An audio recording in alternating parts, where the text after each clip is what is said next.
A few years ago, we were touring a famous clone nursery in California, and they were explaining to us all these elaborate procedures they do to mitigate pests and disease. One of the main issues with cloning is pest and disease. Now, this boogeyman viroid, which nobody even really knows what a viroid is, but it's called the hop latent viroid. It came in from hops, which are related to cannabis. And over time, it's found its way into almost like all the clones in California.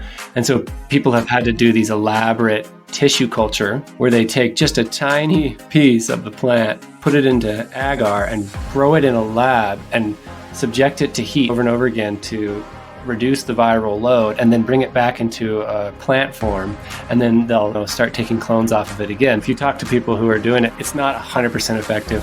So there's pest and disease. That's one thing about cloning that is a challenge. Now, one thing that obviously that bears mentioning that sounds really obvious after you hear it is that what is the plant doing naturally? What does the plant do? It produces seed. That's how it wants to reproduce itself. So that's how you're going to get the most performance out of the plant, is by letting it do what it naturally wants to do.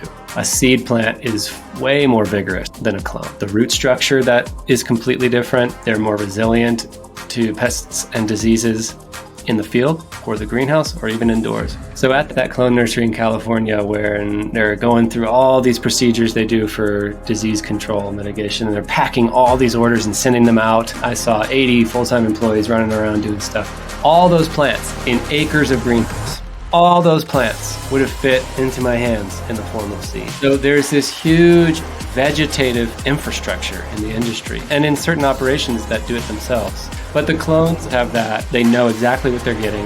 The genetic is popular right now with consumers. And to make that transition from clone to seed is freaky for operations.